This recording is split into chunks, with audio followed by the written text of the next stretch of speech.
The Rails Last Taken, Episode 2, Civil War, Season 2, War Stories of the Soviets. October of 1917, the power of the Petrograd Soviet had become immense in the Russian government. The abdication of the House of Romanov, the civil unrest throughout the nation, and the great promise of social deliverance by the Bolsheviks had weakened the power of the provisional government and its current leader, Alexander Fyodorovich Kerensky. The cause of such an immense overtake was that of the words and actions of a famous Russian political revolutionary and philosopher, Vladimir Ilyich Ulyanov, also known as Vladimir Lenin. He had the words of a true leader when he proclaimed that he will bring peace, bread, and land to the whole of Russia's populace. He was not alone in his leadership, for he had 3 members taking part in a new council known as the Sovnarkom. This council had 3 founding members, with Lenin himself as head of it all. The 3 other councilmen were Yakov Sverdlov, Leon Trotsky, and of course, Joseph Stalin. Evidence of a civil war had been coming recently, and things in the capital city were becoming even more dicey in Petrograd's lower districts. Olga Pavlichenko was sleeping in the workshops on a cold October morning when she heard the sound of an unfamiliar engine. Who is that? Привет! Кто здесь? Suddenly, a small little industrial shunter peered out from behind the workshops looking rather distraught. Zamierets! Oh, thank God, I found you. Quickly, follow me, you'll need to come see this. What? What is going on? And why does this involve me?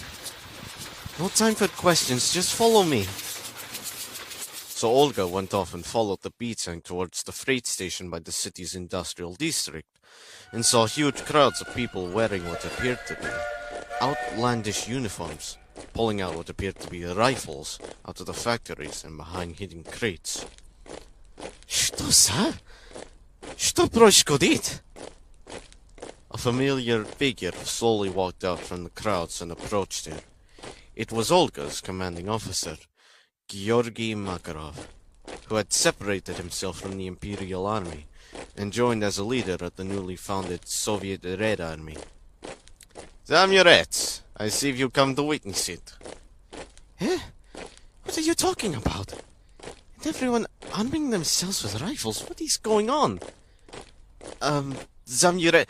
Будь спокоен, Nikita! Nikita, knowing the situation wisely, decided to keep quiet.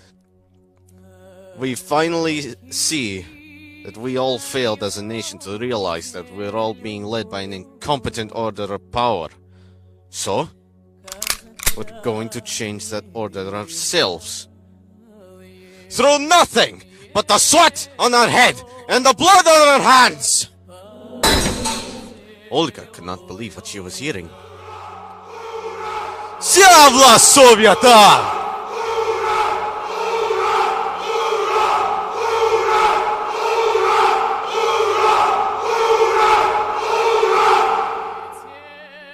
But what about the war? Забить войну! Forget the war. We're starting our own war. A war against corruption.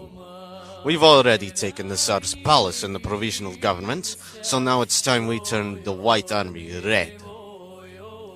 Without even realizing, Olga felt a jolt on her rear couplings, and she soon noticed Nikita was shunting a set of armored train pieces behind her, with their cannons fully loaded and a new emblem shining on their sides. What the? Nikita, what are you doing? Just following orders, Zamurets. I don't want to end up like Anastasia. Anastasia? What happened to her? That little shunter was completely against our ideals of our movement. So we had her placed on indefinite work in the weapon factories. She will learn what being a true Soviet is all about. Olga was in shock. To think the engine she had inadvertently chastised had been put into forced labor wasn't bad enough, but she would be the one inadvertently supporting her new regime. Just follow orders, and things will be alright. Well, it's good to know that we have one obedient worker with us. Right, Zamurets? Yes, sir.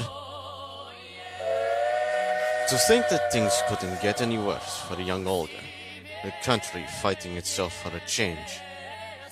But from what she could see, that change was going to come at a price, and that is the bloodshed of her own country by the hands of the revolutionaries. Olga was soon popping off towards the city outskirts, where there were a large gathering force of communist soldiers, waiting for an oncoming wave of White Army troops. Makarov walks past the lines of battle-hardened soldiers and fellow communist revolutionaries, as he gave his few words for the battle. My możemy net center sili wiru kagnaszkik Sowietów bolszewikowo. No mój bidim, molokom sili перед лицом коммунизма. Смерть может быть серпом, который конечник до свутовает против порядка народа. Порядок Sowieckiego Sojuza! Zia! Vlast Sovietam! In translation, men, we have the center, a power in the hands of our fellow Bolsheviks, but we shall be the hammer of might for the face of communism. May death be the sickle that roots all who opposes the order of the people. Order to the Soviet Union. All power to the Soviets!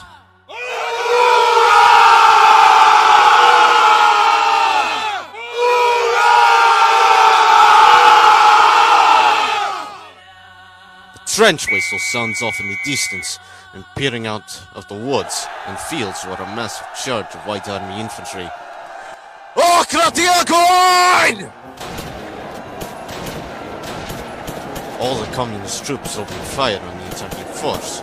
The whole path of the first line of White Army soldiers fell within the first volley.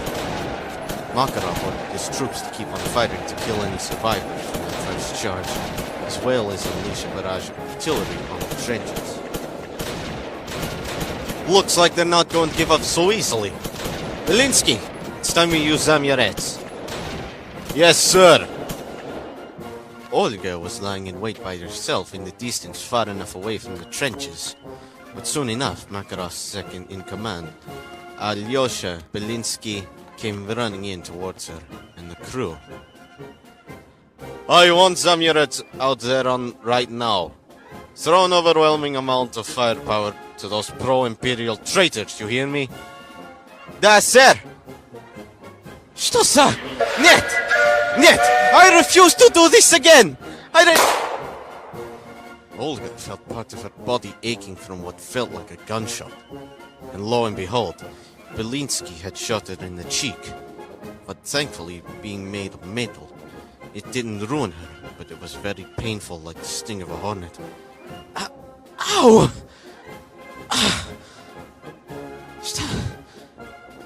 Do not question your orders. Now, move forward! Olga was in too much of a shock and wisely began to move her way to the Soviet front-line trenches. Это не может произойти.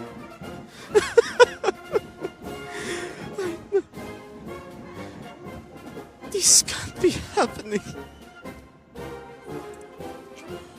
Огонь! Anastasia was right about me.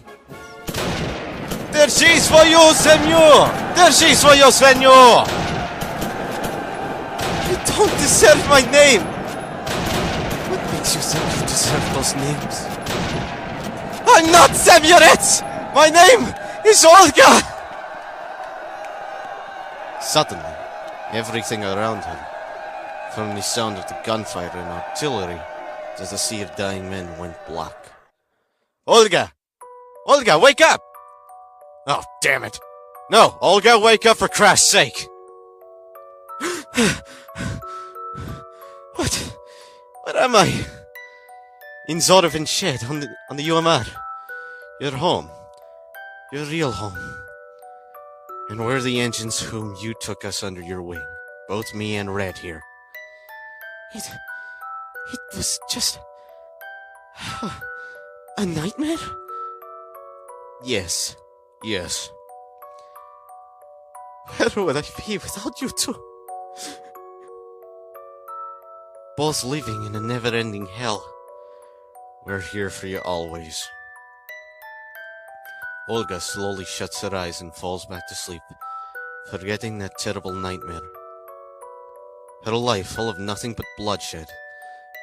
But another engine among their ranks knows what true evil really looked like in his time as part of the SS Waffen. Deutschland. Deutschland. Deutschland. For the Führer. For the Führer. The end.